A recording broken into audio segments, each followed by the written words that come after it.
It was a great relief. Southwest APC leaders finally met and spoke the minds of millions of their members and the generality of the people of the zone.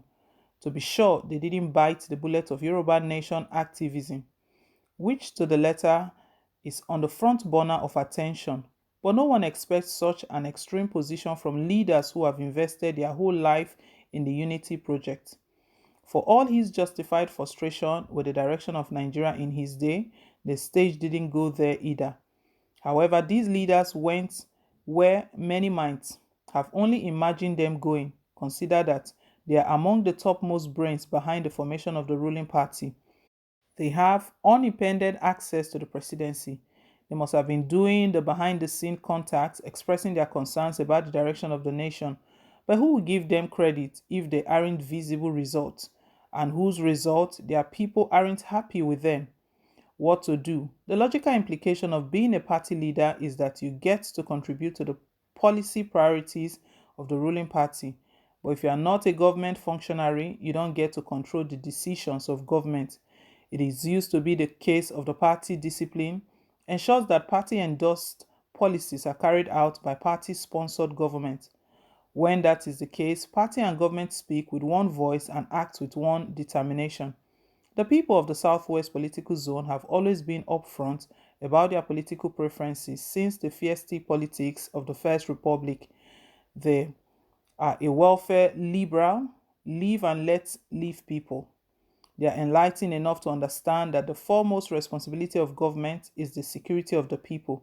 Therefore, a government cannot deliver on this number one duty is not of their support and respect. For them, any government leader or any leader of a political party who doesn't understand this or ignores it is on his or her own. They also find injustice abhorrent and unacceptable, and they will go any length to show opposition no matter its source or who is in power. Military rule didn't stop them from violent rebellion against perceived unfair burdens of taxations in the late 1960s and early 1970s. And while they respect their age-old tradition of respect for traditional authority, nothing will stop them from dealing harshly with the traditional ruler they perceive as a sellout.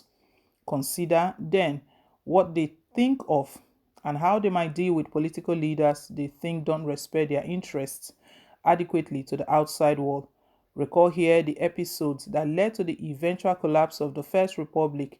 Chief Akintola wasn't anti-Yoruba, rather he genuinely wanted Yoruba to be an integral part of the central administration to partake in what he saw as the legitimate sharing of the national cake. Principles be damned, ideology his foot. True to type. However, the Yoruba decided they didn't care about a national cake that would compromise their dignity. They determined that they didn't want to benefit from betrayal. The concern for fairness and dignity has always been the political forte of the Yoruba. In 2013, Southwest political leaders went into a political alliance with leaders from other nationalities and political persuasions to wrest power from PDP. At that time, every right-thinking commentator or analyst with an abiding interest in the political development of the nation agreed on two things. First, the nation needed a strong party system which can throw up strong competition at the national level as opposed to the multitude of atomized groups that litter the political field. The second agreement among political observers was that the ruling party of 2013 had reached the zenith of its unusefulness and was on the decline in terms of its offer for the progress of the nation. Besides the infighting and fractionalization, PDP was mired in corruption just as the spate of insecurity was having its toll on the public. For both of these reasons, and perhaps some more, the citizenry was ready for a new political party to take on guardianship of the nation. APC was born to cheers and applauses. The joy of the masses was palpable.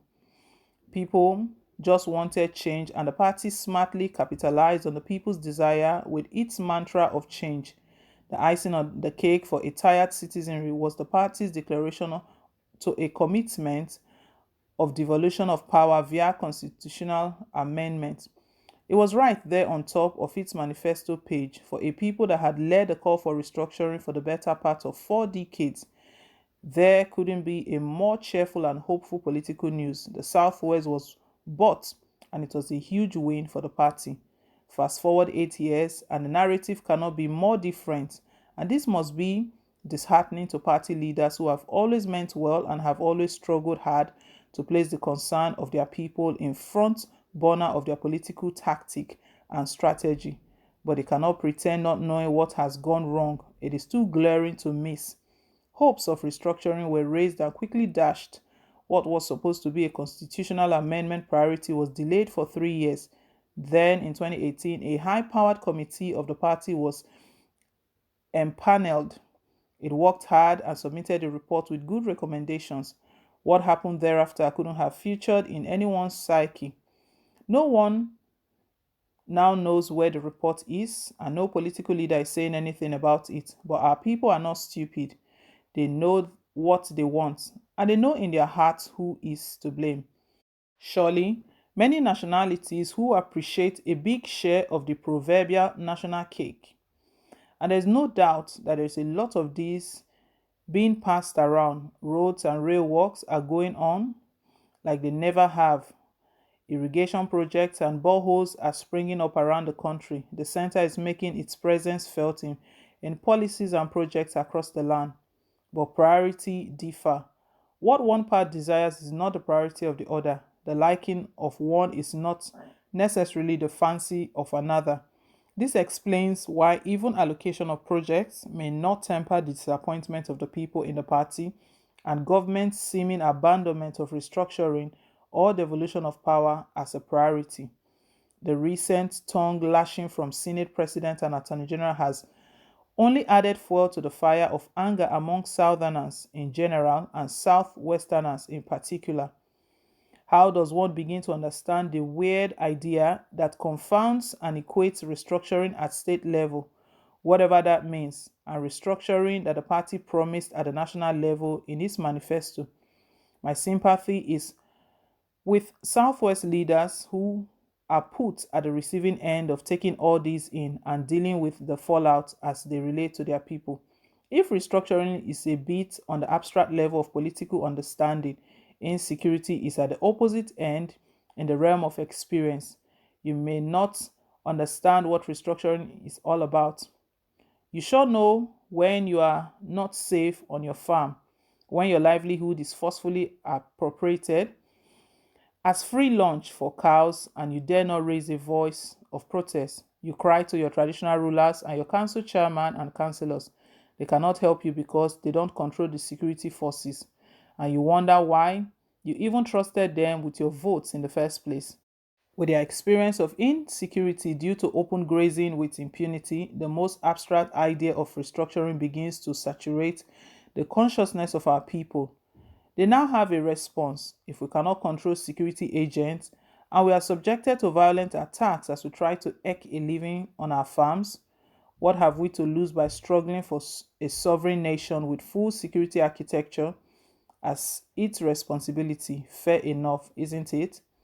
What came out of the Southwest APC's leaders' meeting is a delicate balance in the articulation of their people's frustration with the system. They deserve our understanding, empathy, yes, prayers.